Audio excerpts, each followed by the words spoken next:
What's up, everybody? Welcome back to Hack Connects. In this video, we got Connect number 3. Ayanna writes, welcome to the platform. Thank you for inviting me. Of course, of course. And, I'm excited to have you on. I know you got quite a resume. First off, you're a published author. That's amazing. You've been on various interviews, the Red and Blue Talk podcast. You were on the Black Westchester. You also were a panelist on the Black History Month for Black Authors with the Senator Jamal Bailey. Mm-hmm. You also were another panelist on the Race Talk Revolution panel. You were a recipient for the 2020 Young Achievers Award at the 3rd annual Women's Worth ceremony. Yes. From a community standpoint, you've been engaging in the community. I know recently you spoke with the youth at the youth shelter program in Westchester at the Mount Vernon location. That's big as well. And, multiple book signings. So, I know there's a lot more, but, the viewers get the gist. So, yeah, definitely. And, before we jump into the questions, you want to give a quick background about yourself? Yeah, I grew up in Mount Vernon, New York. As you guys know, I'm an author, published author. I like doing community building, giving back to the community. So actually, right now, I might be able to give back to the Mount Vernon High School and do little after school programs. And right now, I'm interning for Congressman Jamal Bowman. So it's pretty interesting. Definitely, that's dope. As a young lady, you definitely are doing a lot, and I appreciate you as a brother. I'm proud of you, and Thank you. I know you're destined for for greatness. So keep it up. Thank you. No, for sure. And so let's jump into the questions. So, how can you talk about your stance on the importance of reading and how that's impacted you to who you are today? Yeah, when I was younger, I used to read a lot of books, and my favorite genres back then were fiction and sci-fi. And every time I picked up a book to read, I felt like I was put into that reality. So it was kind of like a little escape for me, because back then I feel like we didn't really watch a lot of TV as the kids in this generation that's growing up on. We had to use our own imagination. And I remember one summer, because we had to do reading lists and stuff like that back then. So, our mom used to make us read a lot of books and stuff like that. And the minimum was probably 5 books, but our mom made us read beyond the list and even more books. So me and Khalid, our other brother, our younger brother, one summer the library had a contest of who could read the most books off of the summer reading list. Okay. So we came back with the list, and we talked about and we read way more, and then they were quizzing us. I was like, did they do this to everybody else? But they were just really amazed that young kids were reading so many books. So I think that's what put me on the path to reading and why it's so important to me.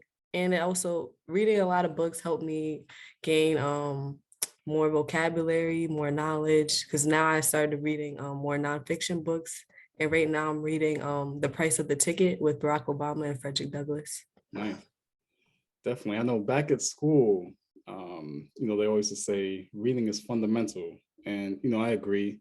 And definitely, shout out to mom. I remember back in the day growing up, she definitely wanted to instill, the education and, trying to do more to, educate ourselves and, be well-rounded. So, shout out to her, shout out to Khalid for, going through that process as well. Yeah, definitely. And, I can speak for some millennials as far as, reading, for me personally, sometimes I don't like reading the physical copy of books. Okay. You like the digital copy? Yeah, like ebooks. I know, Audible is popular. The Kindle some people have. Yeah. Sometimes, you could use the books on the phone or, on the MacBook and stuff like that. So, I feel like just trying to, get that education content, is always good, Yeah. So I agree with you there. And all right, so what made you want to pick up the pen and say, I'm gonna start writing, or actually be able to write a book? What made you come to that decision? From before, well, a professor from Georgetown University ended up reaching out to me on LinkedIn because he Wow. probably seen that I had a lot of background at writing. So at the time I wrote for the Black Westchester magazine. And I was writing for another online magazine called The Odyssey Online. So he just ended up reaching out to me and said, "Hey, do you want to write a book?" And I was just like, "Sure, why not?" And then like basically I was like, he reached out to other students as well in like different areas because I was at Pace University at the time. Right. So he had his own like little workshop and stuff like that. So every week we met, the group met and we just wrote a couple chapters and we went from there. Nice. See, that's the difference between you and me. Sure, why not? I've been like a book. In college, I remember, I'm in class, the professor say, yo, we need a 5-page essay. I'm like, 5 pages? What? Stressed, No, I love writing essays. Yeah, so, I tip my hat to you for that, For me, as far as writing, like, it's cool, but, you know, I'll be stressed if I have to write anything more than maybe 6 pages, you know. I had to write 12 pages before. Yeah, but, you wrote a book, so that's like, hundreds of Yeah. pages, so you're on a different level. Yeah. So talk about the challenges. Like what did you go through as far as like you said you broke it up into chapters? Like how were you able to, overcome, putting everything together and getting the finished product? Like one of the challenges I faced during the drafting phase was the structure. Like I wasn't sure what to do with the primary information that I researched, the secondary interviews, and my primary interviews. But then I realized that I wanted my readers to be I wanted to capture my readers' attention in every single chapter. So I started off with a little antidote of people that either were incarcerated, had contact with the incarceration system, or worked in the criminal justice system. So it was pretty cool, easy read. Like it's like the structure is an antidote, some information, and then at the end is a call to action. So call to action is basically what people like me and you can do in order to like make a change on like some of the topics I talk about in my book. Definitely. And I like that, structure as far as, at least for me, but maybe I can't really speak on it. But as far as, I haven't heard too many books that really have, that vast, diversity as far as, here are the facts, here's what's been happening. And, Yeah. here's what you could do about it, versus, just sitting back and, witnessing everything. So I think that's great. Mhm. And I don't know if we mentioned, but the book, A New Hope for Justice, I'm a Victim. Yep. I'm gonna put the link in the description so you guys could be able to purchase. It's only $10 on Amazon. Yeah, for the low. Make sure you guys get that. College textbooks are like 600. This is Nah, better than facts. college textbooks. Especially if you want to study criminal justice or political science. Definitely. It brings awareness, as far as, some people might not be, the activist type, or they, Yeah. may not want to, put themselves into that, realm. But I think it's a good read just as far as educational purposes and just, being aware. And I think that's Yeah. key. So, all right, cool. Now you got the book. Talk about how you get published. Like now it's a whole nother step, talk about that. The process of getting published was like an uphill battle because, like I said before, the professor from Georgetown University was with his own publishing company. But like after I had drafted the manuscript and everything was ready to go and editing. We had like a pre-sale, but he was selling them. He wanted me to sell them for like $50 a pop type. And even like, and the ebook was probably like $30. And I'm just like, I got like a couple pre-sales, but like he was like, I need to reach a certain amount of money in order for it to be released. So they were kind of just holding my manuscript hostage. So I decided to go independent and just publish off of Amazon. I designed my own cover and I edited the book myself. That's, yeah, I remember that stage, back, when you were doing that. And yeah, it seems like they were trying to, we're trying to make some profits, like 50. Yeah, yeah. That's a lot. And now that you mention that, that sounds just like almost like the music industry in a sense. So like the publisher could be like the label, Yeah. they're backing you, we'll promote you, we'll pump, what you got, but you gotta, show us, that you could, do the numbers. So, you know, going independent. How's that been? Just by you doing everything yourself. Has that been tough, or how's your experience with that?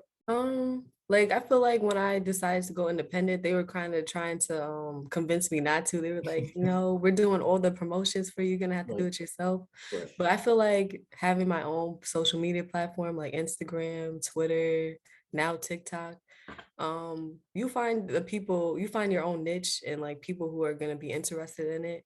And I feel like it hasn't been too bad, but I need to do a little more promotion. But I feel like Mount Vernon, the city I grew up in, has been really good in supporting me. So I really definitely appreciate that.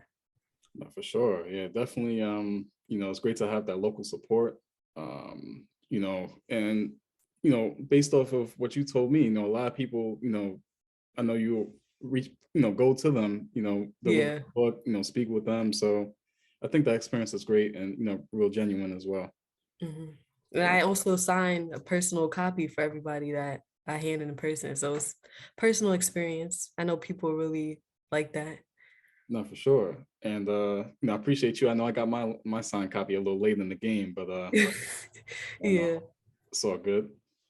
Um, so let's switch into, community involvement. So, like I mentioned before, it seems like you do a lot of community engagement and, you participate in a lot of events. What motivates you and, kind of drives you to be like, all right, I want to, give back, or I want to, participate and help out? I realized recently like my main purpose in life is just to help as many people as possible. And I feel like I don't know. I just feel like it's something that I always wanted to do. Like going, if you go to like Bronxville, one zip code away, you see the main difference of Mount Vernon and Bronxville. Like they got mad stores over there, luxury apartments, and Mount Vernon is literally one zip code away. So I'm like, I want to see Mount Vernon develop and grow, and I feel like Mount Vernon has a lot of potential, and we just need more young people to come back and give back and improve the community. No, 100%. You know, Pelham. A lot of look at all the areas in Westchester besides, obviously Mount Vernon. What's the difference? A lot of great people come from Mount Vernon. It's just, we definitely gotta uplift each other and help the economy. And I agree with you as well. And And I was gonna say okay, what's crazy is that Westchester is the richest county, but Mount Vernon is the poorest city. So it's a little weird. in the country, Yeah. yeah, Westchester's no joke. Yeah. It's crazy. It's like, we have to at least be close as far as, the comparable, the Scarsdales, the Tuckahoes, Yeah. Mamaroneck, even New Rochelle, is developing as well. So It's like they forgot about Mount Vernon. nah, it's gonna my friend's gonna be on the come up. Yeah. Well, people like you could be in the forefront for sure. People like us. Yeah, I like Yeah. that. I like that. I appreciate that. Yeah. Appreciate that. And that's big too, as well as far as a lot of people, especially our age, they'll say I want to uh, have a good trajectory in my career. I want to get to a certain point, and then I want to, give back and, Yeah. but the fact that you're doing that at a young age, I think is amazing. And that's also inspiring to, people your age. Because it's interesting at the youth event that you did, some of the people were like around your age, right? Or Yeah, they were. They were. so it's like, wow, that's really touching. And I'm starting to see that, and that kind of motivates me as well to maybe, try to engage more and do a little more myself. So I like what you're doing. All right. So do you have any new projects, any books coming out, in the near future? I'm actually working on a collaboration of a poetry book with one of my friends. So a little different from political, but it's gonna be a really good read too as well. Pretty So, deep. okay, okay. Yeah, I know poetry is a good way to, express yourself as well. I think in my courses in my day at school, I used to try to, tap into the poetry, writing styles and stuff. But yeah, I know it's gonna be good though, because your first Yeah. release was crazy. So, Yeah. and before we end, the last question I have is, where do you see yourself in 5 years? Where do you see, yourself? And I know right now it's already crazy. So what do you think? Depending on what year the mayor election is, I plan on running for mayor. Like, I'm not even joking. Like, I plan on running for mayor. I feel like I can win. And I feel like I have a vision for Mount Vernon, but right now I'm just trying to do more research on the town, figure out what's going on and how to improve it, and try to do more community building because I feel like that's like the most important thing to be as a mayor. No, Know for the sure. community, bond with the other community members, figure out what their issues are and how to resolve that. Yep, that's major. And you guys had it first. I even had this, I'm your brother, so Yeah. you heard it first on Hat Connects. So, in a Make couple sure of days, y'all I'm vote sure. for me. Yeah, for sure. Yep, And make sure you get your hoodie I from Hat appreciate it. Connects. Yep, you're one of the first people to get the Hat Connects hoodie. I appreciate you. And thanks for coming on again. I'm happy you were able to find some time. I know you're a very busy young lady. It's a pleasure to be here. Definitely. And we'll talk soon. Okay.